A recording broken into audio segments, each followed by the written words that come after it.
Welcome to Lawn Rush. My name is Sean, and in today's video, I want to show you guys my Milwaukee bush trimmer setup and my custom-made Milwaukee articulating hedge trimmer.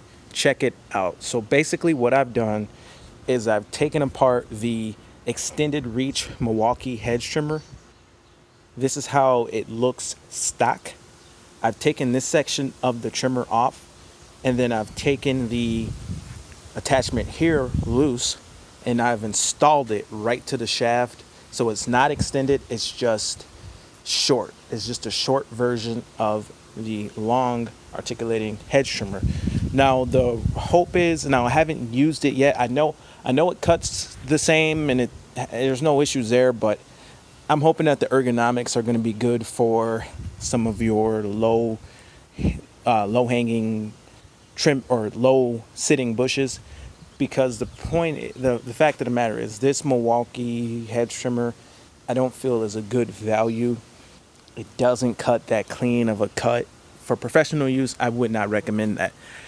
These are not professional bush trimming tools, but I believe they are passable. When you're looking at the articulating hedge trimmers, they do pass.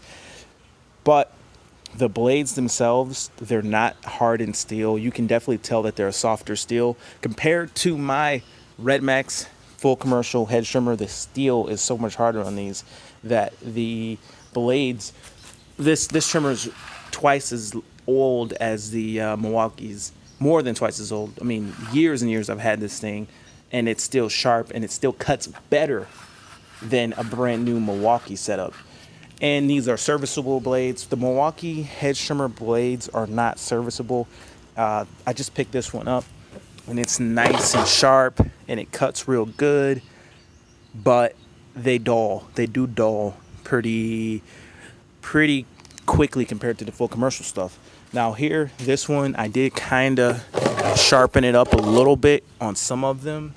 Some of the teeth I sharpened up. I don't really have time to sharpen all of it, but because I use these to cut a lot of brush and a lot of junk, a lot of stuff in fence lines, they do tend to get chewed up a little bit. But the Milwaukee power unit will cut power if you hit anything that is too much for the blades.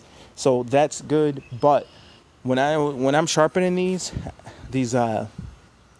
Milwaukee blades, the steel, you can tell that the steel is very mild compared to the full commercial stuff. Now here, this one here, I don't recommend this because it's not all sharpened. Only half of the blade is sharpened, but like I said, the steel is pretty mild, so I did sharpen a few of these ones, even though they're blunt, but it would just be ridiculous to sharpen all of it. It would take a really long time. Now, how did I do this? Like I said, I just took this apart here, took the bolts off right there, and took the bolts off here and made this. So this is going to be all new, and I'm going to order a new one, and I'll probably just use this old attachment to cut stuff that doesn't matter, because it really, when these Milwaukee blades are new, they really cut professional. And compared to when they're old, they start to kind of dull out. So if you know anybody that would find this information useful, share this video if they're using Milwaukee stuff. This Milwaukee line, I feel like, is great for a homeowner. It does pass for commercial. If you're going to be trimming all day, every day, I don't know if I would go with this route, but we only trim bushes part-time, so it kind of works out okay for us. But if you're going to be all day, every day, it's not as nice to use the battery. The engine on the gas bush trimmer is loud. You got to wear ear protection. It's just a hassle, but you get a bit more power and you get a better cut. So I am working on figuring out how to get this Red Max attachment to fit the Milwaukee tool so that I can have the superior cutting blades with the battery power of the Milwaukee.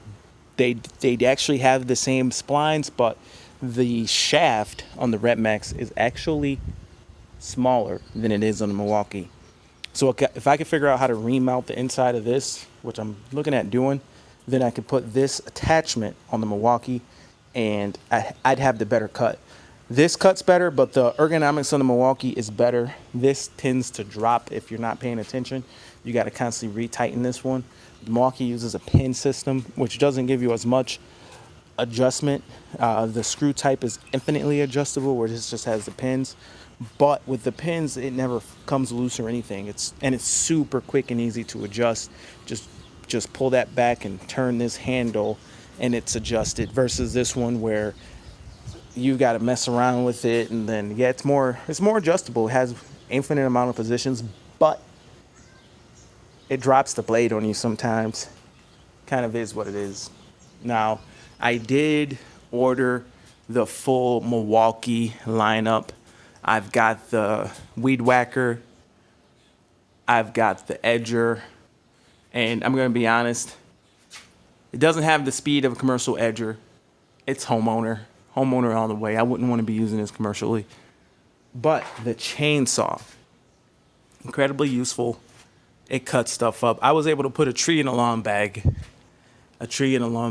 Guys. So just running this through it over and over and over with the chainsaw and the hedge trimmers. And then the battery life with the hedge trimmers are really good. So I've got 12 amp hour batteries. These are a little bit heavy for usage on the hedge trimmer, but like I said, I've got some smaller ones for the hedge trimmers, and you throw a 12 amp on the hedge trimmer, you'll be trimming all day. Absolutely all day, and you'll probably only use a couple notches of power. So anyway, guys, I just wanted to show you this. This is Lawn Rush. Thank you for watching. Share the video. The Milwaukee setup. I'm going to be running these tomorrow. Pretty excited.